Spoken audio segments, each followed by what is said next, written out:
Je m'appelle Alexandre, j'ai 30 ans. Je vis à Bruxelles, en Belgique, mais mes racines plongent profondément dans le sol vibrant de Kinshasa, en République démocratique du Congo. Il y a 2 ans, ma vie a pris un tournant inattendu. Un virage qui m'a conduit à la fois vers l'espoir le plus lumineux et la désillusion la plus sombre. Tout a commencé sur Facebook, ce réseau où les destins se croisent, parfois par hasard. C'est là que j'ai rencontré Josiane. Elle était différente, unique. Ses publications respiraient la sérénité, la piété, l'humilité. Toujours vêtue de robes longues, elle partageait des versets bibliques, des messages d'amour universel, des mots empreints de respect. Elle m'appelait « mon frère en Christ », une formule qui me touchait par sa douceur et sa sincérité apparente. Rien de vulgaire, rien de provoquant. À mes yeux, Josiane incarnait la femme idéale, celle avec qui je pourrais bâtir un avenir solide, ancré dans des valeurs partagées. Je me suis dit, c'est elle, c'est la femme qu'il me faut. Poussé par cette conviction, j'ai décidé de faire le grand saut. J'ai pris un billet d'avion pour Kinshasa. Là-bas, tout s'est déroulé comme dans un rêve, ou plutôt comme une cérémonie bien orchestrée. Nous avons suivi les traditions, mariage coutumier, remise de la dot, réunion des familles, les rires fusés, les photos immortalisées à l'instant, les vidéos capturaient l'euphorie collective. Les anciens, les tantes, les cousins, tous étaient unanimes. Alexandre a trouvé une perle rare, une femme comme il faut. Ces mots résonnaient en moi comme une validation, une promesse que j'avais fait le bon choix. De retour à Bruxelles, j'ai entamé la lourde procédure de regroupement familial, des mois de paperasse, d'attente, de stress. Mais l'idée de voir Josiane à mes côtés m'a donné la force de continuer. Enfin, elle est arrivée. Ma femme, ma partenaire, était là, en chaise et en os, prête à commencer une nouvelle vie avec moi en Europe. J'imaginais une existence simple, paisible, où l'amour et le respect mutuel seraient les piliers de notre foyer. J'étais loin d'imaginer que ce rêve allait se transformer en cauchemar. Pendant les premiers mois, tout semblait aller bien. Josiane s'adapte à son nouvel environnement. Et moi, je faisais tout pour qu'elle se sente chez elle. Je lui montrais la ville, je l'aidais à naviguer dans ce pays inconnu. Mais au fil du temps, des fissures ont commencé à apparaître.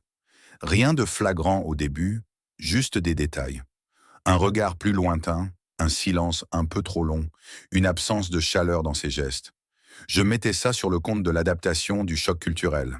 Après tout, quitter son pays pour un continent aussi différent n'est pas une mince affaire. Puis un jour, tout a basculé.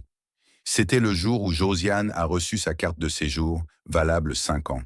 Ce document, fruit de mes efforts, de notre engagement, aurait dû être une étape heureuse. Pour plaisanter, je lui ai lancé, un sourire aux lèvres.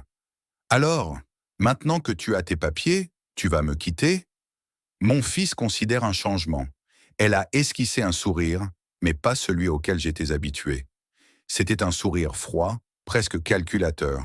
« Toi aussi, tu commences à comprendre vite. » A-t-elle répondu, d'un ton qui m'a pétrifié.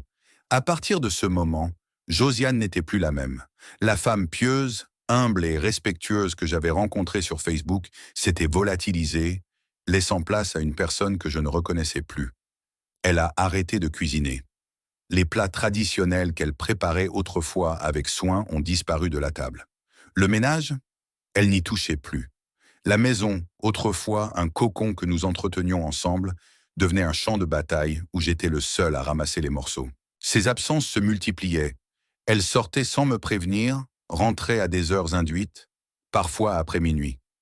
Quand je tentais d'aborder le sujet, de comprendre ce qui se passait, elle me coupait net. « Alexandre, on peut parler ?» lui ai-je demandé un soir, le cœur lourd.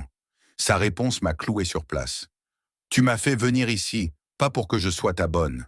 Moi aussi, j'ai le droit de vivre ma vie. » Ces mots m'ont frappé comme un gifle.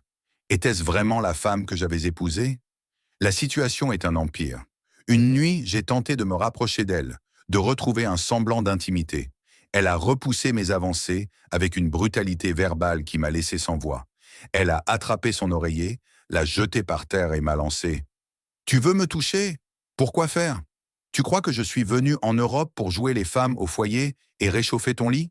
J'étais abasourdi, humilié. Dans ma propre maison, dans mon propre lit, Je me sentais comme un étranger. Josiane a continué à s'éloigner. Elle me parlait désormais comme à un simple colocataire. Des post-it sur le frigo remplaçaient les conversations. Achète du lait. J'ai pris ton chargeur. Fais tourner la machine.